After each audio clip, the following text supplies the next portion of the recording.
Modi sir ने मानहानि case में सजा से फिलहाल राहुल को राहत मिल गई है। राहुल गांधी को कोर्ट ने जमानत दे दी है, लेकिन क्या राहुल गांधी दोषी हैं या नहीं, इस पर सुनवाई 13 अप्रैल को होगी। आज 13 तारीख को कोर्ट यह फैसला सुनाती है कि अगर राहुल दोषी नहीं है तो राहुल गांधी की सांसद सदस्यता वापस मिल जाती। कोर्ट ने राहुल गांधी को 15,000 के निजी मुचलके पर जमानत भी दी।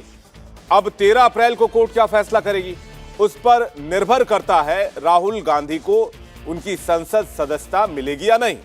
13 अप्रैल तक राहुल अयोग्य ही रहेंगे।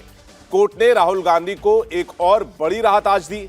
आगे की सुनवाई में राहुल गांधी को निजी तौर पर पेश होने से कोर्ट ने राहत दे दी। राहुल गांधी अपने वकील के जरिए कोर्ट में पेश हो सकते हैं। निजी तौर पर उन्हें हाजिर होने की अब जरूरत नहीं होगी इस मामले में। आज की जो कोर्ट की कार्यवाही हुई है, इसमें ज़्यादा कोई दलीलों की कि ज़्यादा आर्गुमेंट की गुंजाइश नहीं थी। इसकी वजह यह है कि जो 2 साल की सज़ा है उसके पर अपील है, as a matter of course दाखिल होती है, तो इसमें ज़्यादा दलील की कोई अवकाश की गुंजाइश नहीं थी। 2 साल की सज़ा में जमानत देना वो में भी एक एक्सेप्टेड प्रिंसिपल है कि 3 साल तक की सज़ा होती है तो जमानत मिल जाती है, बेल ग्रांट होता है। तो 2 चीज़ों में कोई एप्लीकेशन के अलावा कोई आर्ग्यूमेंट का, कोई दलीलों का अवकाश नहीं था, हुआ ही नहीं। कोर्ट ने ऑर्डिनरी कोर्स में अपील एडमिट किया है और जमानत दे दी है। अभी जो बाकी रह गया वो suspension of conviction, that is the main thing. वो इसीलिए कि जब तक उसको कन्विक्शन स्टे नहीं होगा तब तक राहुल जी का सांसद पद है, संसद में वापस आना है, वो मुमकिन नहीं है। अभी जो बाकी रह गया, जो आपके हर आदमी के दिमाग में राहुल जी के साथ है कि राहुल जी के खिलाफ है, उनके जो दिमाग में एक ही सवाल है, क्या राहुल जी का संसद पद वापस आएगा?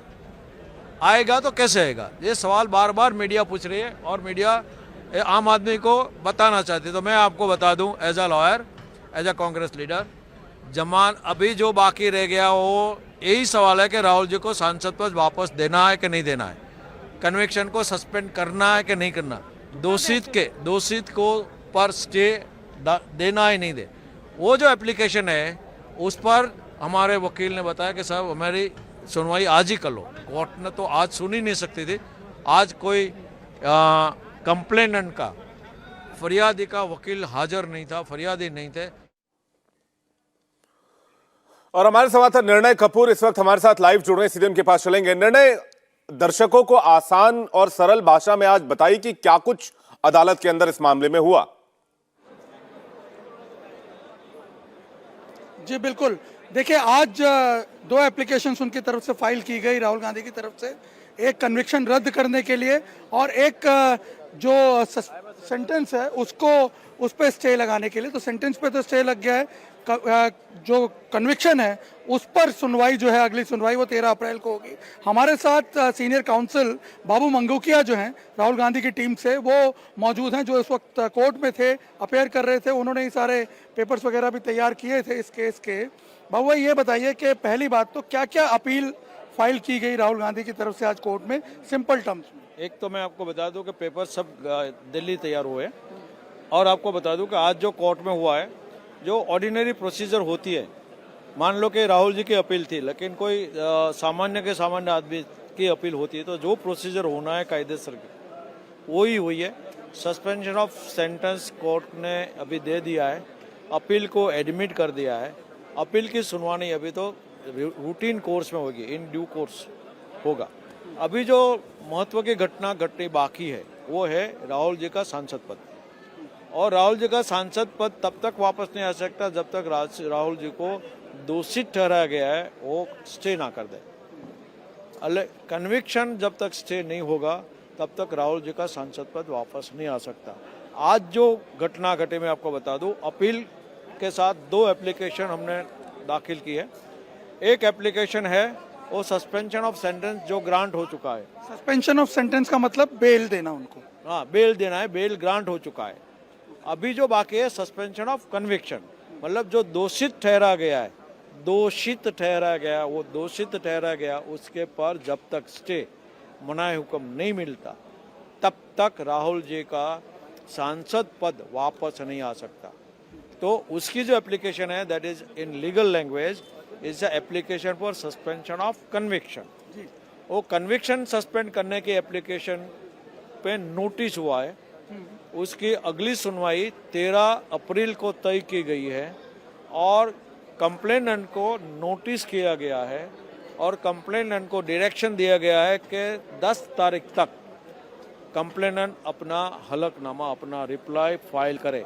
तो जो कन्विक्शन को आपने खारिज करने की जो अपील की है, जो उस पर स्टे लगाने की जो आपने अपील की है आज, उसमें क्या प्ली की गई है आप लोगों की तरफ से, क्या तर्क दिया? हमारा जो मेन केस है कि ये जो कन्विक्शन रिकॉर्ड किया गया है उसका आधार कोई नहीं है, उसका जो एविडेंस आना चाहिए, जो उनको डिफेमेशन का चार चीज़ें प्रूव करनी होती है डिफेमेशन केस में, तो चारों में से कोई चीज़ साबित नहीं हुई है।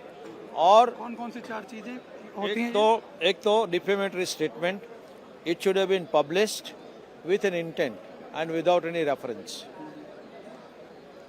जो राहुल जी का जो सेंटेंस बताया गया कि राहुल जी ने सेंटेंस बोला वो साबित नहीं हुआ, लेकिन जो बोला गया है, जो मीडिया में सर्कुलेट है, जो बोल रहा है कि सारे चोरों की सरनेम मोदी क्यों है, that is what the complainant says, this is the statement spoken by Rahul ji and it is defamatory. बिल्कुल ठीक है। और उन्होंने ये भी कहा है कि इससे जो मोड वणिक समाज है उसका अपमान हुआ है, उन्होंने इसीलिए जाति का वर्णन भी किया उसमें।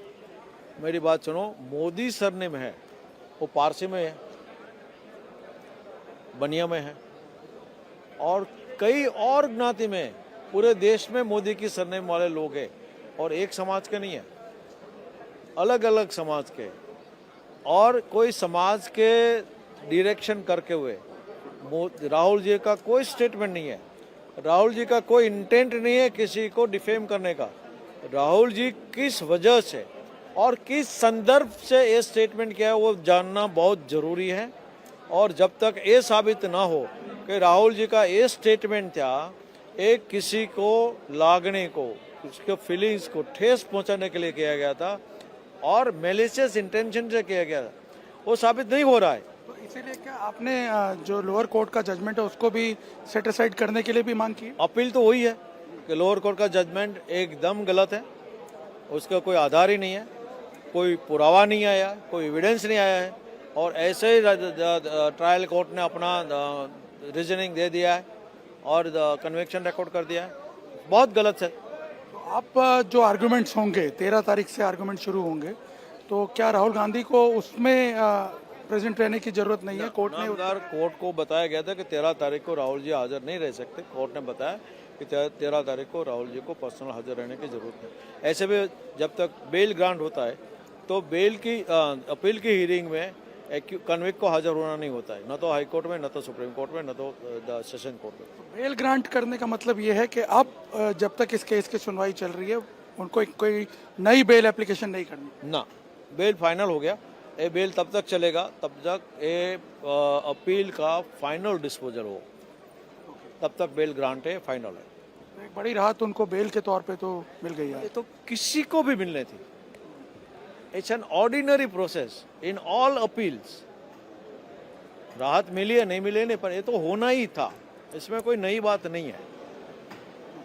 तो आपने सुना विवेक उनके वकील को जो बता रहे हैं कि आज जो कोर्ट में था एक ऑर्डिनरी प्रोसीजर था जिसके तहत उन्हें इस सजा के पीरियड में, क्योंकि कोर्ट बेल दे देता है अमूमन किसी भी कन्विक्ट को, ये एक ऑर्डिनरी प्रोसीजर है, वो पूरा हो चुका है। लेकिन जो बड़ा सवाल है वो है डिस्क्वालिफिकेशन का सांसद पद से, और वो तभी एस्टेब्लिश हो पाएगा, उसके लिए वो तभी आगे लोकसभा में अपील कर पाएंगे जब यहाँ से कन्विक्शन पर स्टे आएगा, क्योंकि कन्विक्शन जो है वो एक सबसे बड़ी चुनौती है।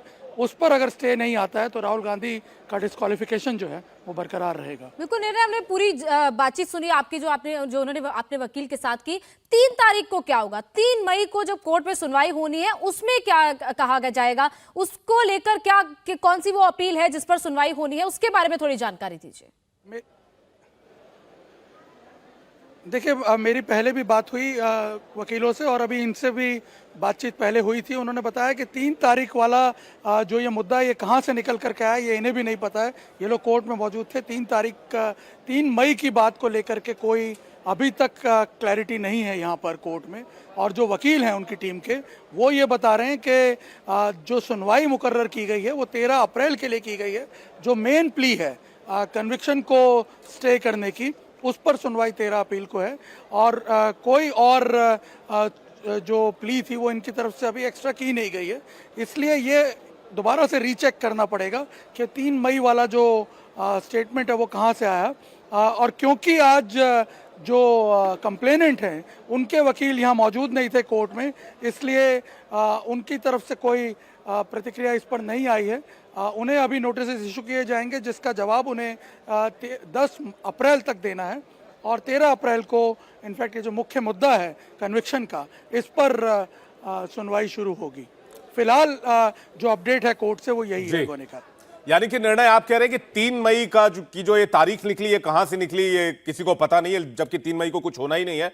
10 और 13 अप्रैल को क्या होगा निर्णय ये एक बार फिर से बता दीजिए। देखिए कोर्ट ने आज जो अपील फाइल की गई है कन्विक्शन को चैलेंज करते हुए, जैसा कि जो वकील हैं उनकी टीम के बाबू मंगूकिया बता रहे थे कि ये जजमेंट जो है वो ही गलत है। उनका ये कहना है कि जजमेंट ही गलत है, उसका इंटेंट ही गलत है, डिफेमेशन प्रूव ही नहीं होता है। ये सारे तर्क के साथ, इन सारी प्लीज के साथ ये जो अपील है ये फाइल कर दी गई है। अब क्योंकि आज कोर्ट में जो फरियादी हैं उनके पक्ष से कोई वकील मौजूद नहीं था, इसलिए उनकी कोई प्रतिक्रिया ली नहीं जा सकी और उन्हें नोटिस इशू कर दिए गए हैं। तो अब उनको इन नोटिस का जवाब देना है 10 अप्रैल तक। और 10 अप्रैल के बाद 13 अप्रैल को इस पर सुनवाई शुरू होगी।